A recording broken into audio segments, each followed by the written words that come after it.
Assalamualaikum warahmatullahi wabarakatuh.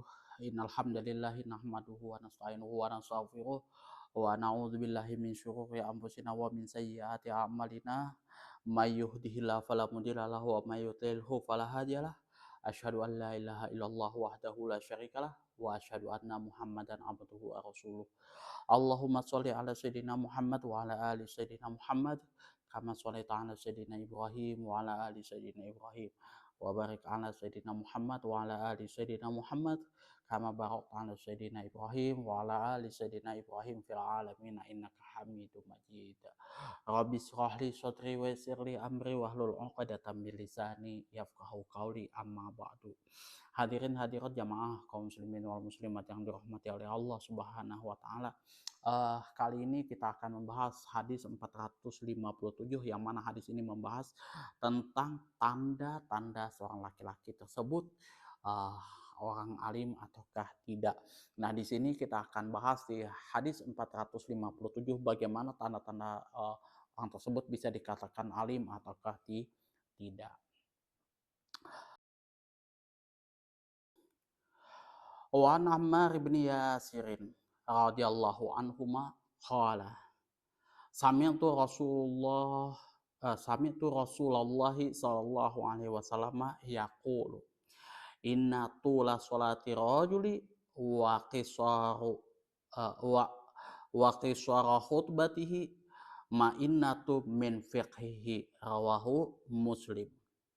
Wa an uh, wa an Ammar bin Yasir, dari Ammar bin Yasir radhiyallahu anhu, semoga Allah meridhoi keduanya, qala telah berkata, sami'tu Rasulullah sallallahu alaihi wasallam, saya telah mendengar Rasulullah sallallahu alaihi wasallam yaqulu, sedang berkata, inna tula sholatir rajuli, sesungguhnya panjangnya sholat seseorang laki-laki, waktu suara khutbatihi, dan pendeknya khutbah seseorang tersebut, ma'innatu min fiqhihi, merupakan suatu tanda kealiman orang tersebut. Rawahu Muslim. Hadis ini diriwayatkan oleh Imam Muslim.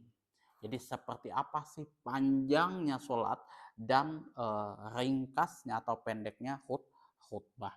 Nah, di sini nanti kita akan dilihati makna keseluruhannya, kemudian analisis lafadznya dan fikih hadisnya, ya.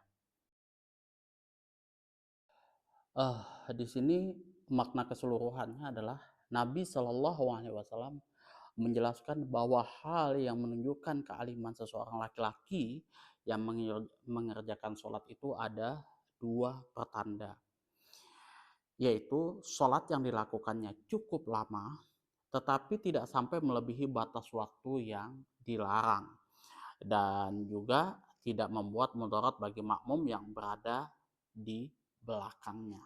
Kemudian pertanda yang kedua ialah khutbah yang dilakukannya cukup pendek, tetapi isinya padat, pembahasannya jelas, singkat, serta mengena di hati para pendengarnya, dan juga dapat meresap ke dalam kalbu mereka. Inilah dua pertanda seorang laki-laki tersebut bisa dikatakan alim. Yang pertama, panjang sholatnya, tapi tidak sampai melewati batas waktunya dan tidak memudaratkan makmum di belakangnya. Yang kedua, di sini pendek pendek khutbahnya, tetapi padat, tepat, dan mengena pada pendengarnya, seperti itu, ya. Tingkatan khutbah yang paling tinggi ini dapat dilakukan oleh Nabi Shallallahu Alaihi Wasallam karena beliau ini, Rasulullah Shallallahu Alaihi Wasallam, dianugerahi jawami'ul kalim, itu, ya. Namun selain beliau, tingkatannya berbeda-beda menurut bakat para khotib masing-masing. Paling tidak, ya, tidak membuat jamaahnya tertidur, ya. Biasanya yang kita lihat, ya, karena khutbahnya monoton secara formalitas saja, ya, umumnya tertidur, ya. Itu yang kita alami, biasa yang kita lihat di ini, ya, mungkin karena terlalu capek, mungkin banyak aktivitas dan sebagainya. Kemudian di sini analisis lafadznya adalah rawahu Muslim. Hadis ini diriwayatkan oleh Imam Muslim, yang mana hadis ini mempunyai kelanjutan sebagaimana berikut ya. Wa atilus sholata wa qasurul khutbata fa inna minal bayani la syihron. Maka perpanjanglah sholat kalian dan perpendeklah khutbah kalian. Sesungguhnya di antara bayan kepastian itu pengaruhnya di hati benar-benar seperti sihir. Ya, jadi yang namanya kefasihan di situ itu pengaruhnya langsung ke hati seperti halnya kita sudah terhipnotis, tersihir di situ. Ya, kita bisa lihat pada ini ya, pidatonya Bung Tomo yang berapi-api di peristiwa arek-arek Surabaya itu. Yang mana kita itu ketika mendengar pidatonya dengan lantang dia mengatakan sudah nggak ada gentar lagi di situ. Yang kita hadapi itu sudah kecil seperti itu aja lagi. Padahal yang kita hadapi pada waktu itu sekutu. Nggak ada negara yang berani seperti halnya orang Surabaya kala itu menghadapi sekutu. Kalau misalkan sudah sekutu menang, ya kita otomatis ya sudahlah, mending kita kerjasama dengan sekutu toh nggak ada masalah di situ. Tapi nggak, ya, Bung Tomo tetap berkata lain dan dia memberikan semangat kepada orang-orang di situ dengan berapi-api menggebu-gebu di situ, langsung pecah perang. Nggak ada negara manapun yang setahu saya yang seperti Bung Tomo itu ya melawan sekutu itu, bertarung perang melawan sekutu, rata-rata ya one by one itu ya umum itu.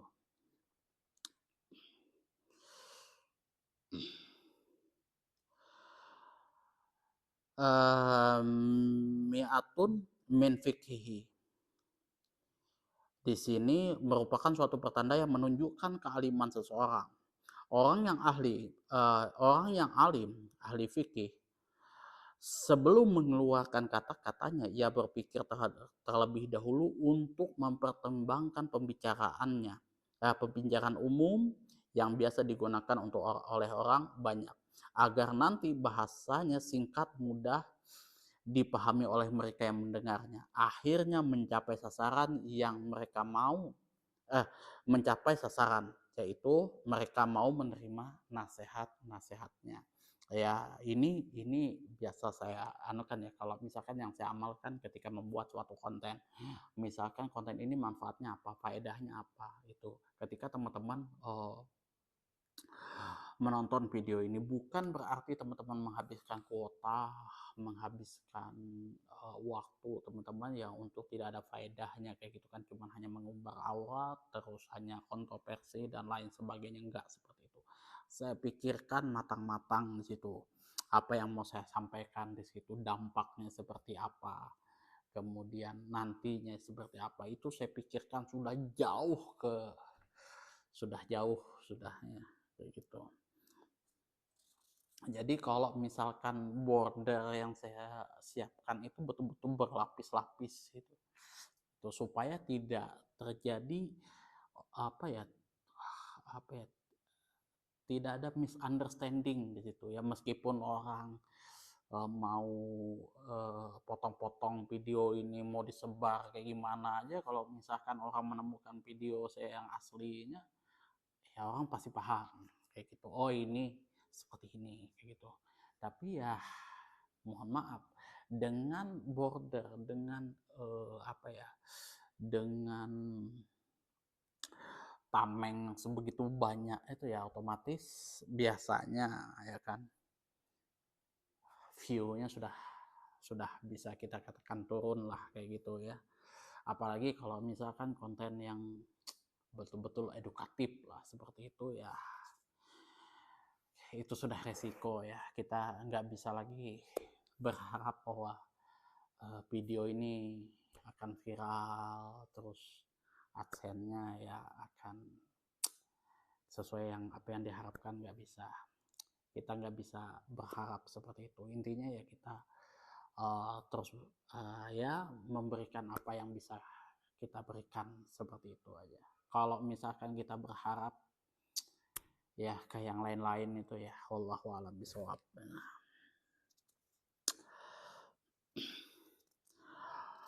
Fa'atilus sholata. Fa'atilus sholata. Di sini makna yang dimaksud ialah memperpanjang sholat yang mana tidak menyebabkan pelakunya melebihi batas yang dilarang di situ ya. Karena kalau misalkan kita melebihi batas yang dilarang, sudah sampai ke waktu asar lebih kayak gitu, nah itu sudah nggak boleh, atau ya memberatkan makmum di belakangnya, itu juga tidak boleh. Apalagi kalau misalkan di situ kita memperpanjang sholat pada saat orang ketika kita berada di bandara kayak gitu, itu jangan. Wa inna min bayani lasihon, pengaruh bahasa di dalam hati, pengaruh bahasa itu di dalam hati sanubari dan akal diserupakan dengan pengaruh sihir terdapat objek yang disihirnya.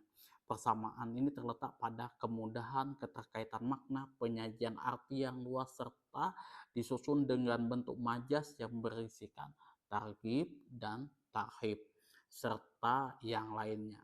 Di mana hal tersebut bisa dilakukan kecuali orang-orang yang memahami ilmu ma'ani itu ya. Kalau ilmu ma'ani ini sudah susah ya. Kita misalkan mempelajari ilmu bayan, kemudian ilmu ma'ani, tapi itu wajib untuk kita pelajari. Jangan misalkan di video kita tuh hanya cacian makian kayak gitu kan. Jujur aja, jujur aja, kalau saya dulu tuh kalau misalkan ngomong cuk itu, semua orang itu ngelihat saya tuh kayak bad guy ya kayak gitu kan. Kamu belajar sama siapa kata-kata kayak gini? Itu dulu. Sekarang ya umumnya sudah kata-kata itu sudah kita dengar, kata-kata yang tidak pantas. Di zaman dulu itu sudah kita biasa dengar di pengajian-pengajian, dan itu selalu disampaikan ke orang-orang. Isinya nggak ada, tapi cuma ada makian aja kayak gitu kan. Itu nggak tahu aku gimana itu belajarnya di mana apa segala macam kayak gitu. Isi apa yang disampaikan nggak ada, sedikit aja kayak gitu, tapi ya sepanjang videonya itu cuma kata-kata kasar aja gitu. Itu wallahu a'lam bishawab. Tapi view-nya naik gitu kan, view-nya nggak tahu ya, wallahu a'lam. Kemudian kita lihat fikih hadisnya. Yang pertama, khutbah hendaknya dilakukan secara singkat tapi mengandung nasihat-nasihat yang mengena di hadis. Ya paling enggak ya kita ketika menyampaikan khutbah itu selembar setengah itu sudah cukup. Jangan sampai ya muter-muter ya orang tertidur aja gitu. Yang kedua, dianjurkan memperpanjang sholat sekira tidak memberatkan makmum. Kita perpanjang sholat misalkan ya 10 menit atau 15 menit kayak gitu kan, sekiranya ya memang kita lihat makmum itu sudah paham, sudah umum, dan tidak ada keberatan itu juga tidak ada masalah ya. Yang ketiga, salah satu keistimewaan Rasulullah Shallallahu Alaihi Wasallam ialah beliau dianugerahi jawami'ul kalim ya, yang mana kata-kata beliau itu bisa menyihir audiennya. Itu salah satu mukjizat yang ada pada Rasulullah Shallallahu Alaihi Wasallam. Yang keempat, menjelaskan tentang pertanda kepandaian seorang laki-laki, kealiman seorang laki-laki. Jadi kalau seorang laki-laki itu tandanya ada dua, dia memperpanjang sholatnya dan meringkas khutbahnya. Itu saja yang dapat saya sampaikan, kurang dan lebihnya saya mohon maaf yang sebesar-besarnya apabila penyampaian saya di dalam kitab Bulughul Maram dan syarahnya Ibanatul Ahkam ini mungkin tidak sesuai dengan ekspektasi teman-teman semuanya. Ada kata-kata saya yang menyinggung hati teman-teman dan tidak pantas untuk didengar di sini. Sekali lagi saya mohon maaf yang sebesar-besarnya. Apabila ada saran, kritikan, masukan, dan juga pertanyaan, silahkan teman-teman atur di kolom komentar. Akhirul kalam, wabillahi taufiq wal hidayah. Assalamualaikum warahmatullahi wabarakatuh.